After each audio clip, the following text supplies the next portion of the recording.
Hello दोस्तों, नमस्कार। SM किसी चैनल में मैं आप सभी लोगों का दिल से बहुत बहुत स्वागत करता हूं।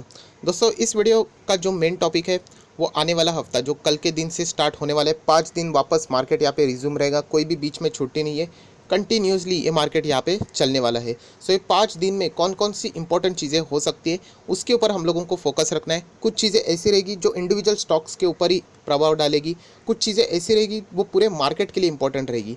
तो हर एक पैरामीटर्स को हम लोग यहाँ पे देखेंगे और अपडेट रहने की कोशिश करेंगे, तो पहले आप लोगों को पता चल जाएगा। तो चलिए दोस्तों, इस वीडियो को स्टार्ट कर दे, बट उससे पहले ज़रूर कहना चाहूँगा एसएम किसी चैनल में फर्स्ट टाइम विजिट किया तो ज़रूर सब्सक्राइब कर लेना। और एक मेरा चैनल है स्टॉक मार्केट का क्लासेस, उसको भी चाहो तो आप सब्सक्राइब कर सकते हो। और दोनों चैनल का यहाँ पे बेल आइकन रहता है, उसको प्रेस करके ऑल सिलेक्ट करना, तो मेरे जितने भी लेटेस्ट वीडियो रहते हैं उसका नोटिफिकेशन सबसे पहले आप लोगों को मिल जाएगा।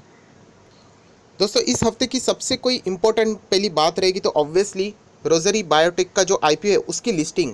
हालांकि आप सभी लोगों को पता है 23 जुलाई 2020 ये दिन बताया गया कि इसकी लिस्टिंग होगी करके।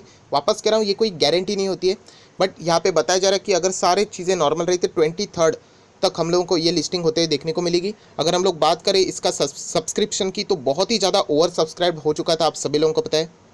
मतलब अगर आप नीचे स्क्रॉल डाउन भी करोगे तो आप लोगों को मिल जाएगी ये डेटा। आप लोग देख सकते हैं यहाँ पे लगभग 79 टाइम्स हम लोगों को ये सब्सक्राइब होते हुए देखने को मिला है। सो सबसे इंपॉर्टेंट बात आप सभी लोगों को बताया, मैंने खुद भी आप लोगों को एक बात बताई थी कि कंपनी में प्रॉब्लम नहीं है, प्रॉब्लम है कि फिलहाल की सिचुएशन। सो अभी 23 तारीख, मतलब अभी भी अगर हम लोग कहें तो 20, 21, 22, 23, मतलब 3 से 4 दिन का जो हम लोग को गैप देखने को मिल रहा है, इसमें कुछ मार्केट में उल्टा सुल्टा नहीं होना चाहिए। मतलब नॉर्मल अगर मार्केट चलता है, सो जिस टाइप का रिस्पांस मिला है उस टाइप की लिस्टिंग तो हो ही सकती है। डब्बा बाजार में भी लिस्टिंग गेन से रिलेटेड हम लोग को हिंट मिल रहा है, बट ये 3 से 4 दिन बहुत क्रूशल है, क्योंकि एसबीआई कार्ड में भी यही इशू हुआ था आखिरी 3 से 4 दिन। क्योंकि ये किसी के भी हाथ में नहीं है सिचुएशन। अगर मार्केट में कुछ एक्सटर्नली अगर हो जाता है एंड यहाँ पे गिरावट आ जाती है तो थोड़ा सा ये खतरे में आ जाएगा। बट हम लोग आशा करेंगे कि ऑब्वियसली सिचुएशन नॉर्मल रहे, और उसके बाद हम लोग कह सकते हैं इसकी जो लिस्टिंग रहेगी वो बहुत ही शानदार हो सकती है। तो देखेंगे ये 3 से 4 दिन कैसे जाते हैं। और इसी का अगर हम लोग बात करें इस वीक का सबसे इंपॉर्टेंट कोई बात रहेगा तो रोजरी बायोटेक का आईपीओ, क्योंकि बहुत समय के बाद एसबीआई कार्ड के बाद ये आईपीओ हम लोग को बाजार में देखने को मिला है। तो इसका रिस्पॉन्स तो बहुत शानदार है, बट अभी इसकी लिस्टिंग कैसी होती है इसके ऊपर ये सारी चीज़ें यहाँ पे डिपेंड करने वाली है। अगर हम लोग सेकेंड न्यूज़ की यहाँ पे बात करें तो आप लोग यहाँ पे देख सकते हो कोविड से रिलेटेड। यस दोस्तों, कोरोना की अगर हम लोग बात करें तो यहाँ पे हम लोगों को पता है केसेस कंसिस्टेंटली बढ़ते ही जा रहे हैं। एक एक दिन में हम लोग को आप देख सकते हैं 35,000, अप्रॉक्सीमेटली 35,000 मैंने कल का पढ़ा था, तो 38,000 से भी ज़्यादा के केसेस हम लोगों को इंडिया में देखने को मिले, और वो कंसिस्टेंटली ग्राफ ऊपर जा रहा है। और बाजार के लिए ये बहुत ही इंपॉर्टेंट है, क्योंकि जब तक ये ग्राफ ऊपर जाएगा लॉकडाउन की स्थिति नॉर्मल नहीं होने वाली, वो कंसिस्टेंटली वैसे ही बढ़ेगी। और जितना लॉकडाउन बढ़ेगा उतने वो छोटे बिजनेस रहते हैं उनको दिक्कत होगी, जिनके पास बहुत, मतलब जो बिज़नेस बहुत बड़ा है, जिनके पास बहुत ज़्यादा लिक्विडिटी है। और बड़े बिजनेस का फ़ायदा क्या होता है कि उनको कोई लोन देने के लिए भी तैयार हो जाता है, नाम होता है, रेपुटेशन होती है। बट अगर कोई छोटा बिजनेस जाता है तो उनके ऊपर डाउट क्रिएट यहाँ पे किया जाता है कि हमारा पैसा डूब तो नहीं जाएगा। तो इसीलिए ये स्थिति है वो नॉर्मल होना बहुत ही इंपॉर्टेंट है।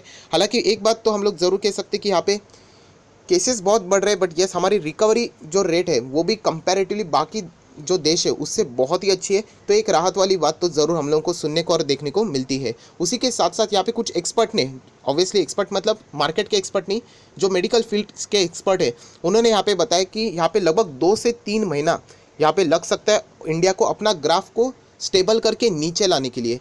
ख़त्म करने के लिए नहीं बोल रहा, 2 से 3 महीने में ग्राफ ये ऊपर जा रहा है, आप देख सकते हो, उसको स्टेबल करके नीचे लाने के लिए। सो ये भी बात हम लोगों ने यहाँ पे देख ली है। तो आशा करेंगे ये जल्द से जल्द सारी चीज़ें ठीक हो जाए, तो उतना ही ये बाज़ार के लिए भी अच्छी खासी न्यूज़ साबित हो सकती है, क्योंकि ये केस बढ़ते रहेंगे तो बाज़ार में एक प्रेशर यहाँ पे बनता रहेगा।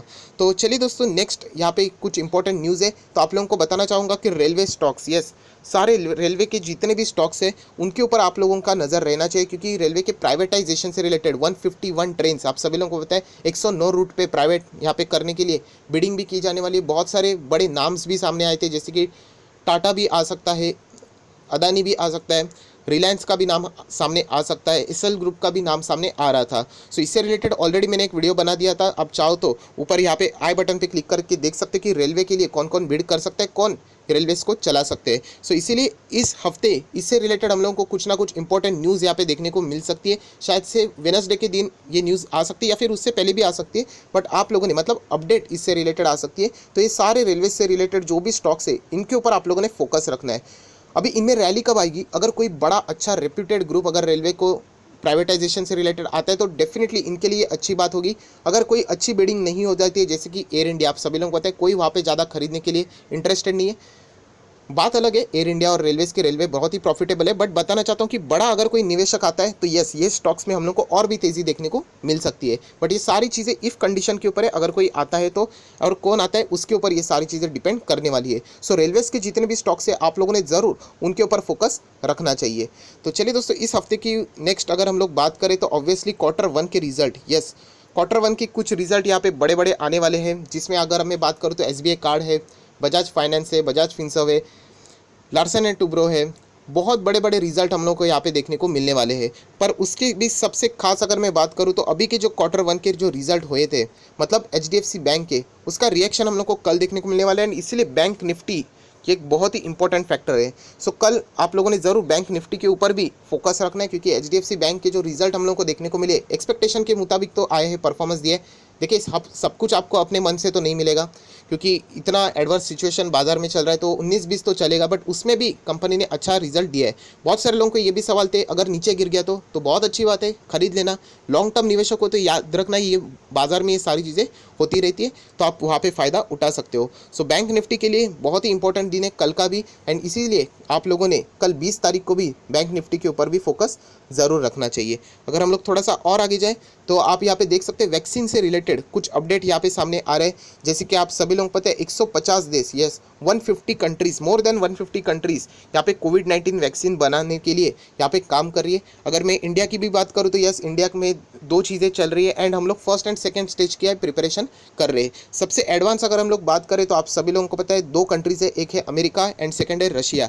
अमेरिका की मॉडर्ना आप सभी लोगों को पता है 27 को यहाँ पे और एडवांस और आखिरी चरण में यहाँ पे अपना ट्रायल करने वाली है। ह्यूमन ट्रायल्स उन्होंने ऑलरेडी स्टार्ट कर दिया। एंड अगर हम लोग बात करें रशिया की, तो रशिया ने तो ये भी दावा यहाँ पे कर दिया है कि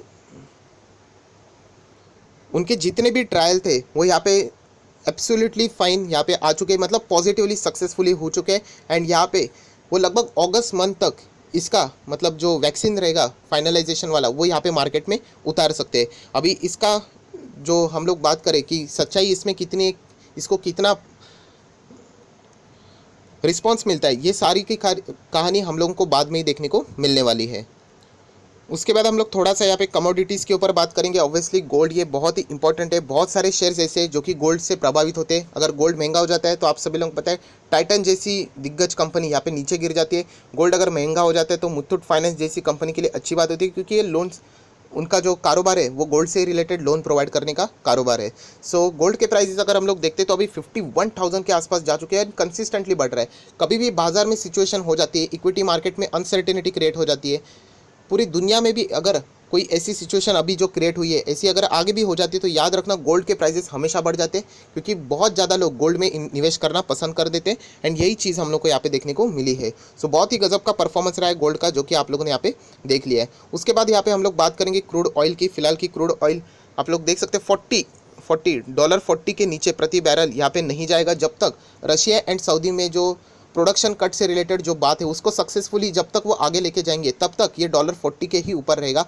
जब ये $40 के नीचे जाएगा तो ये बहुत ही डेंजरस साबित हो सकता है, वापस मतलब स्टीफ गिरावट यहाँ पे होना शुरू हो सकती है। सो ये बहुत ही इंपॉर्टेंट है कि क्रूड ऑयल अभी जो $40 उसके ऊपर ही रहे, और यही चीज़ हम लोगों को यहाँ पे कंटिन्यूसली देखनी है। उसी के साथ साथ अगर हम लोग नेक्स्ट यहाँ पे आ जाते हैं तो आप सभी लोगों को पता है डॉलर टू INR ये भी एक बहुत ही इंपॉर्टेंट रहता है। फिलहाल तो 75 के नीचे हम लोग को यहाँ पे इंडियन रुपी देखने को मिल रही है, जो कि एक अच्छी बात है। हालांकि इससे भी नीचे जाना चाहिए, बट ये बहुत ही टेम्पररी स्केल के लिए रहते हैं। आप देख भी सकते हैं 74.93 जस्ट माइनर सा गैप है। वापस से 75 के ऊपर जैसे जाता है हमारे मार्केट के लिए इतनी अच्छी बात फिलहाल तो नहीं होती है। एंड हमेशा याद रखना, जब भी डॉलर यहाँ पे मजबूत हो जाता है तो हमारे मार्केट के लिए वो बात अच्छी नहीं होती। IT स्टॉक के लिए अच्छी बात होती है, फार्मा स्टॉक्स के लिए वो अच्छी बात होती है, एंड मेटल स्टॉक के लिए वो बुरी बात होती है। सो इसके ऊपर भी आप लोगों ने फोकस रखना चाहिए, जो कि हर हफ्ते में आप लोगों को बताते रहता हूँ। सो वीडियो को क्लोज करने से पहले हम लोग निफ्टी का भी परफॉर्मेंस यहाँ पे देख लेते हैं। हालांकि आप सभी लोगों को पता है टेक्निकली अगर हम लोग देखें तो सपोर्ट लेवल्स, रेसिस्टेंट लेवल, इसके ऊपर मैं ज़्यादा भरोसा नहीं करता। रहते तो ठीक है बट ज़्यादा नहीं, क्योंकि अगर इतना ही होता तो 12,000 से बता रहे थे कि 11,000, 10,000 9,000 इतने बड़े बड़े सपोर्ट जोन कैसे टूट गए, तो इसका जवाब वो नहीं दे सकते। वैसे ही 10,000 का बहुत ही स्ट्रॉन्ग रेसिस्टेंट लेवल वो भी इतने चुटकियों में टूट गया, तो उसका जवाब भी वो नहीं दे सकते। बट फॉर्मेलिटी हम लोग कर लेते हैं।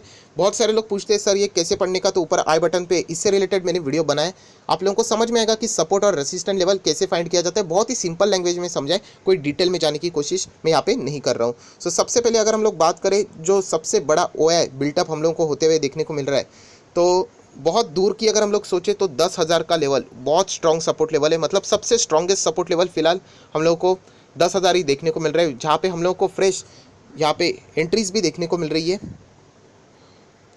चेंज इन ओपन इंटरेस्ट भी होते हुए देखने को मिल रहा है, आप लोग यहाँ पे देख सकते हो।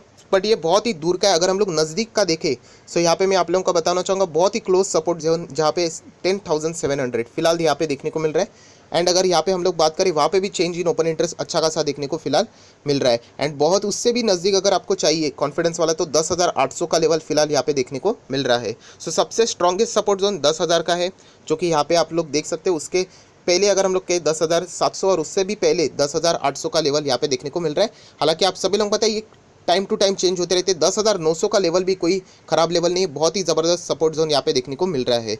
सो ये सारी चीज़ें बदलती रहती है, ऐसी कोई बात नहीं। आज मैं बता रहा हूँ, कल बाजार में पूरा बाजी पलट सकते हैं, और इससे पहले भी ये सारी चीज़ें हो चुकी है। तो सपोर्ट लेवल अगर हो गया तो चलो थोड़ा सा रेसिस्टेंट लेवल की भी बात कर लेते हैं। उसी के आसपास हम लोग को देखने को मिलता है सबसे स्ट्रॉन्ग रेसिस्टेंट लेवल अगर मैं बात करूँ तो फिलहाल देखने को मिल रहा है 11,200।